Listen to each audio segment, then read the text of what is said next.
नमस्कार मित्रांनो, गणित आणि बुद्धिमत्ताच्या रेकॉर्डेड बॅचमध्ये मी तुम्हा सर्वांचं मनापासून स्वागत करतो। तर रेकॉर्डेड बॅचमधला व्हिडिओ क्रमांक 41 आपण पाहत आहोत। यापूर्वी आपले 40 व्हिडिओ झालेत, हे व्हिडिओ पाहून घ्या। तर आज आपण सरळ व्याज आणि चक्रवाढ व्याजचा भाग दुसरा या ठिकाणी पाहत आहोत। त्यामुळे मित्रांनो, या ठिकाणी पहिला भाग जर तुम्ही पाहिला नसेल तर पहिला भाग पाहून घ्या। सर्व स्पर्धा परीक्षेसाठी उपयुक्त आणि महत्त्वाचा टॉपिक आहे। तर practice makes a man perfect, जेवढी तुमची प्रॅक्टिस जास्त असेल तेवढं तुम्ही या ठिकाणी परफेक्ट होणार आहात। तर चला मित्रांनो, आता वेळ न लावता थोडीशी सुरुवात करूया। गणित आणि बुद्धिमत्तेचा क्लास व्हिडिओ क्रमांक 41 सरळ व्याज व चक्रवाढ व्याज भाग दुसरा।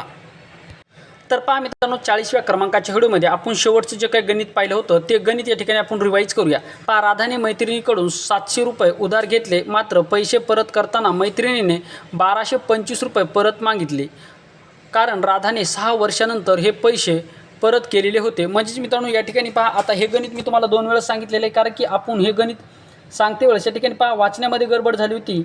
6 वर्षाच्या जागी आपण 6 महिने वाचलं होतं, त्यामुळे हे गणित मी तुम्हाला 2 वेळा समजून सांगितले। त्यामुळे मागचा व्हिडिओ पाहून घ्या, हे तुम्हाला कशा प्रकारे सोडायचे हे मागच्या व्हिडिओमध्ये तुम्हाला समजणार आहे। यामध्ये मित्रांनो, हे गणित मी तुम्हाला दोन वेळा सांगण्याचं कारण असं की या ठिकाणी 6 वर्षाच्या जागेवर आपण 6 महिने वाचल्यामुळं या ठिकाणी आपली गडबड झाली होती। हे गणित मी तुम्हाला 2 वेळा सांगितलेले, त्यामुळे हे गणित आता समजलं असेल तर तुम्ही या ठिकाणी सोडून घ्या, किंवा नसेल जर समजलं तर परत मागचा व्हिडिओ एक वेळेस पाहून घ्या, ते तुम्हाला 2 वेळेस गणित पाहावं लागेल। ठीक आहे। तर पहा, आजच्या 41व्या क्रमांकाच्या व्हिडिओमध्ये आज आपण महत्त्वाचे गणित या ठिकाणी पाहणार आहोत, सरळ व्याजचे।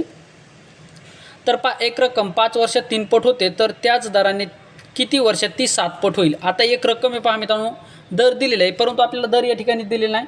एक रक्कम हे पहा, एक रक्कम 5 वर्षासाठी 3 पट होते, मात्र कोणता दर आहे आपल्याला माहीत नाही। मग त्याच दराने, म्हणजे जो काय आपला दर निघेल तर त्याच दराने ती रक्कम किती वर्षात 7 पट होईल, अशा स्वरूपाचं गणित आपल्याला विचारलं आहे। आता हे गणित सोडवायचं कसं। आता पहा मित्रांनो, या ठिकाणी आपल्याला दर माहीत नाही, परंतु या ठिकाणी एवढं माहिती आपल्याला 5 वर्षासाठी ठेवलेले आहे आणि 3 पट या ठिकाणी रक्कम होते। कधीसुद्धा ज्यावेळेस पट विचारली जाते, 3 पट विचारली, तर याचा अर्थ मित्रांनो 300मधून आपल्याला या ठिकाणी 100 मायनस करायचे, म्हणजे 200 लिहायचे, 200 लिहायचे, हे लक्षात ठेवा। त्याच्यानंतर जर तुम्हाला म्हणलं 4 पट जर म्हणलं असेल तर 400मधून 100 मायनस करायचे, 300 लिहायचे। जर तुम्हाला मी म्हणलं 5 पट जर म्हणले तर 400 लिहायचे।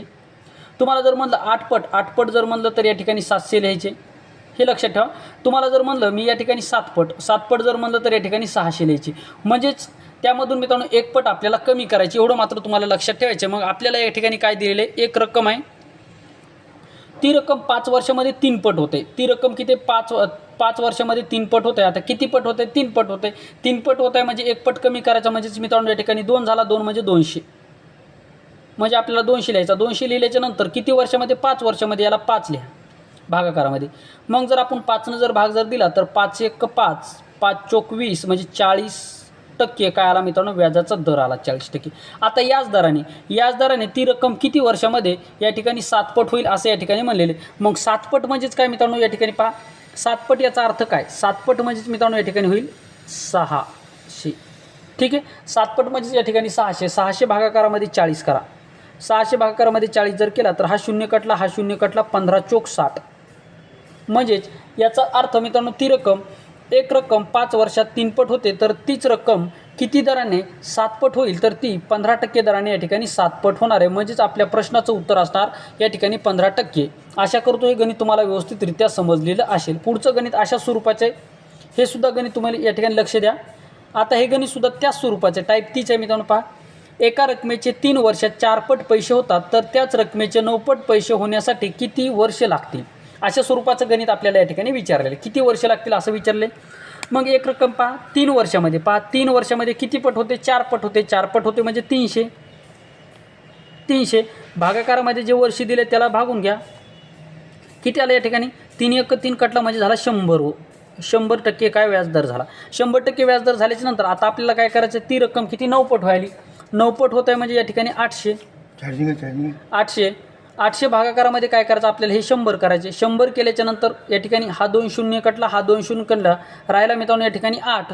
याचाच अर्थ 8 वर्ष या ठिकाणी लागणार आहेत। म्हणजे एका रकमेचे 3 वर्षात 4 पट पैसे होतात, तर त्याच रकमेचे 9 पट पैसे होण्यासाठी किती वर्ष लागतील, तर 8 वर्ष या ठिकाणी लागणार आहेत। अशा स्वरूपामध्ये हे गणित तुम्हाला सोडायचे। हे दोन्ही सुद्धा गणित मित्रांनो IMP करून देते। अशा स्वरूपाचं गणित मित्रांनो 100% तुम्हाला परीक्षेला विचारलं जाईल। तर पुढचा आता टाईप या ठिकाणी 5 पाहूयात। पुढचा टाईप पहा, हा सुद्धा खूप टाईप महत्त्वाचा आहे। एक व्यक्ती 3000 रुपये 3 वर्षासाठी व 5000 रुपये 5 वर्षासाठी ठेवतो व एकूण व्याजदर त्याला 800 रुपये मिळतो तर संपूर्ण व्याजाचा दर किती, अशा स्वरूपाचं गणित आपल्याला विचारले. महत्त्वाचं गणित आहे मित्रांनो, थोडंसं लक्ष द्या.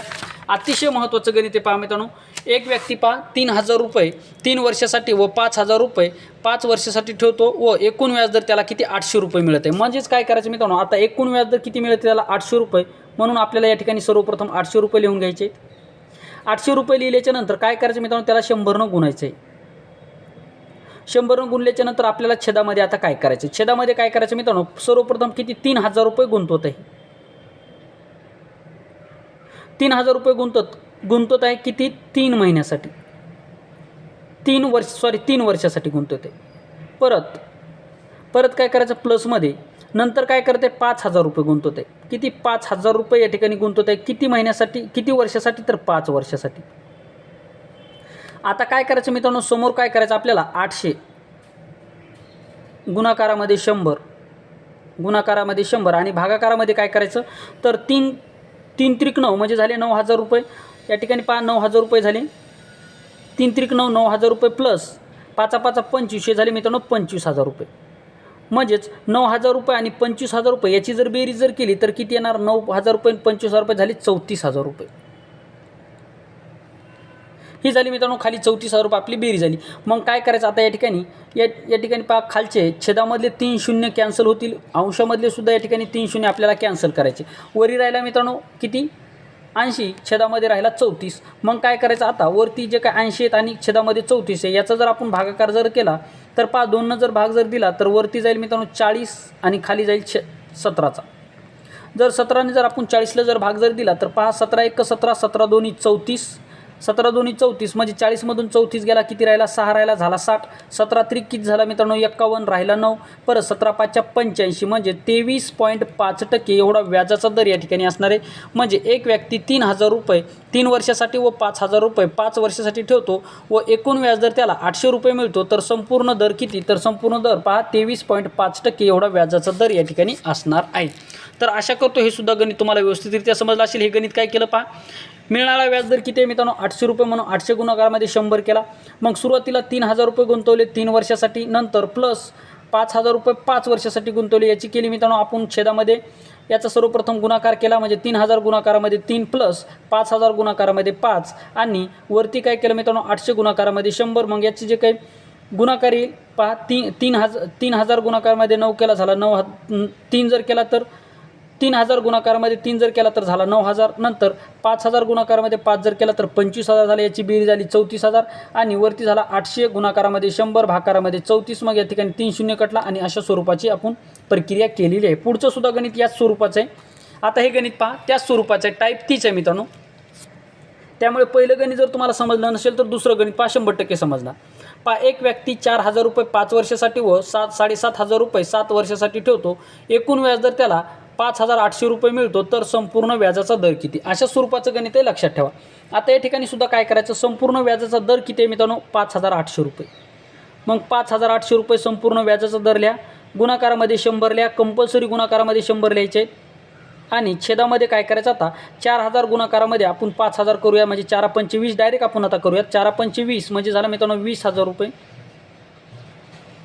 या ठिकाणी झाला 20,000 प्लस आता 7,500 आणि 7,000चा आपण गुणाकार करूयात. 7चा गुणाकार म्हणजे 7 0 0 7 0 0 7 5 35 35ला 5चा हातचे आले 3 आणि 7 7 49 49 आणि 3 झाले मित्रांनो 52. 52,500 आणि 20,000 किती झाला मित्रांनो 52,500.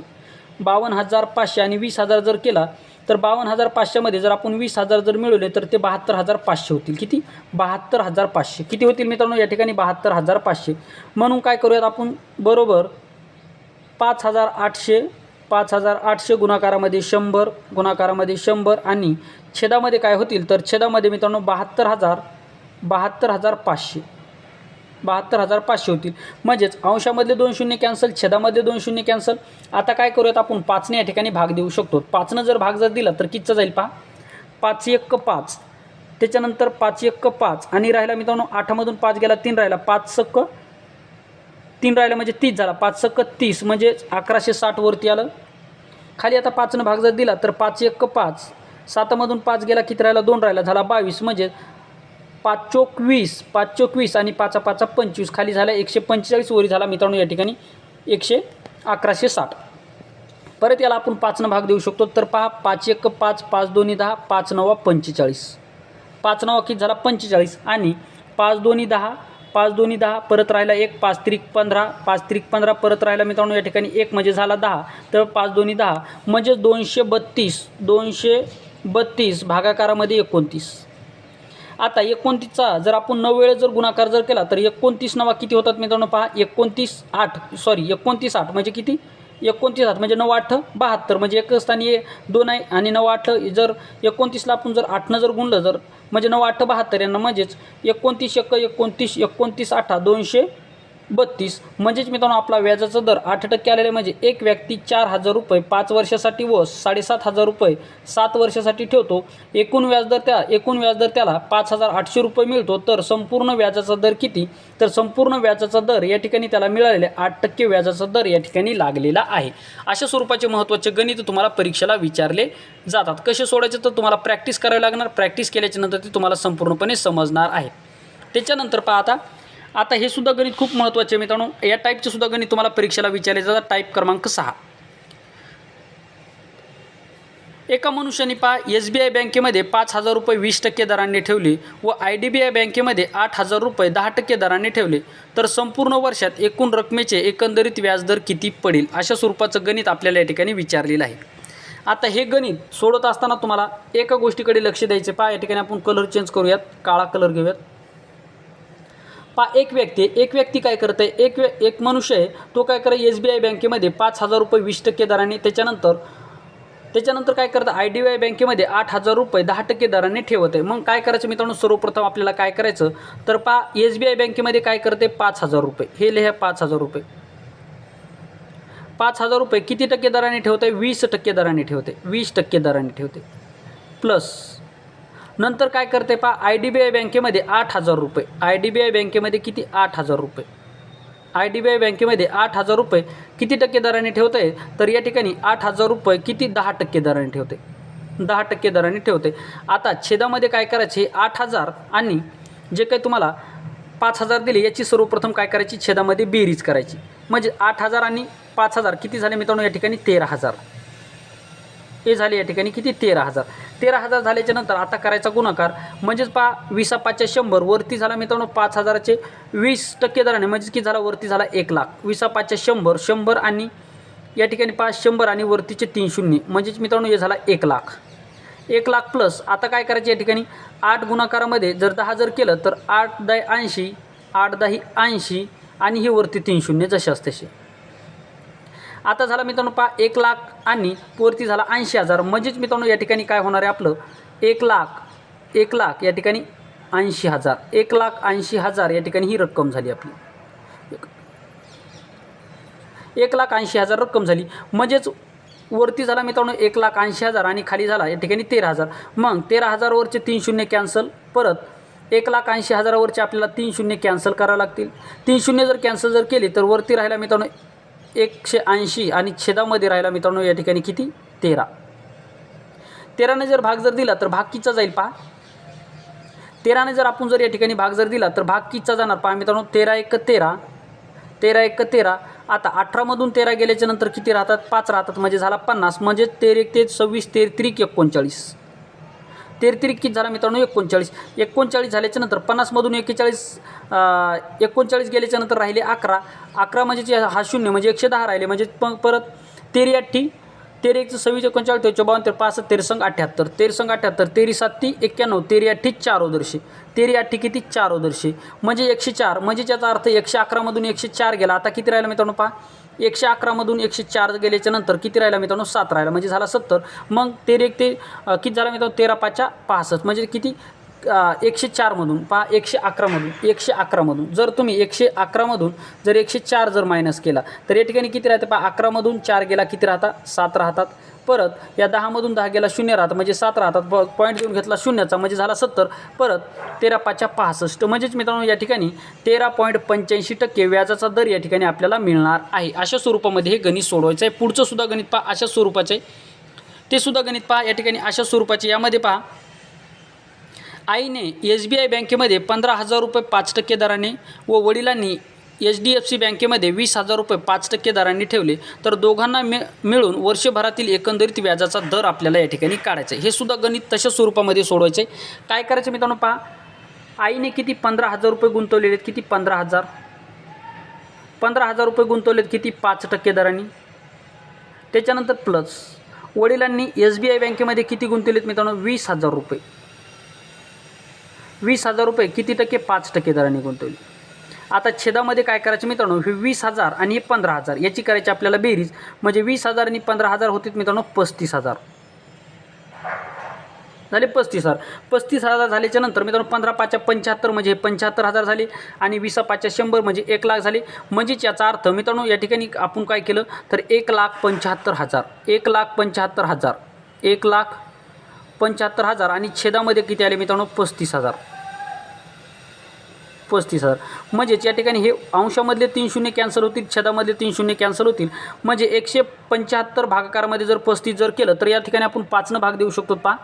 5 भाग दिल्याच्या नंतर काय जाईल, 5 1 5, 5 7 35, 7चा भाग गेला, परत 5 3 15, 17मधून 15 गेल्याच्या नंतर 2 राहिला, 5 5 25, 5 5 25 म्हणजे वरती झाला 35 आणि भागाकारामध्ये 7. 7नं जर आपण 35ला जर भाग जर दिला तर 7 1 7, 7 5 35, 7 5 35. याचाच अर्थ 5% असणार मित्रांनो व्याजदर. किती असणार, 5% असणार व्याजदर. म्हणजेच आईने SBI बँकेमध्ये 15,000 रुपये 5% दराने म्हणजे 15 गुणिला 5 केलं. त्याच्यानंतर वडिलांनी काय केलं तर 20,000 रुपये गुंतवले 5 वर्षासाठी, म्हणजे 20,000 गुणिले खरे होते 5 केला. आणि या दोघांची काय केली आपण अंशामध्ये बेरीज केली. बेरीज केल्याच्या नंतर पहिली जी काय मुद्दल होती 15,000 आणि वडिलांनी जे गुंतवले होते 20,000, म्हणजे आईची आणि वडिलाची एकूण रक्कम एकत्रित जर बेरीज केली ती आली 35,000 लिहिले छेदामध्ये. याची जर आपण मित्रांनो गणितीय प्रक्रिया जर केली तर आपलं उत्तर आलं 5%. म्हणजे याचा अर्थ 5% असणार आपल्या प्रश्नाचं उत्तर. तर आशा करतो हे सुद्धा गणित तुम्हाला व्यवस्थितरित्या समजलं असेल. 1 ते 2 वेळेस पाहून घ्या मित्रांनो, 100% तुम्हाला त्याचा फायदा होईल. अनलिमिटेड तुम्हाला वाचे, त्यामुळे किती वेळेस तुम्ही या ठिकाणी हे गणित पाहू शकता. IDBI बँकेमध्ये एक रक्कम 25% दराने 2 वर्षासाठी ठेवली, तर SBI बँकेमध्ये तेवढीच रक्कम 20% दराने 5 वर्षासाठी ठेवली. दोन्ही व्याजामधील फरक जर 5,000 रुपये असल्यास ती रक्कम किती असेल. आता मित्रांनो या ठिकाणी काय केलं, IDBI बँकेमध्ये 25% दराने 2 वर्षासाठी रक्कम ठेवलेली आहे. त्याच्यानंतर SBI बँकेमध्ये तेवढीच रक्कम 20% दराने 5 वर्षासाठी ठेवलेली आहे.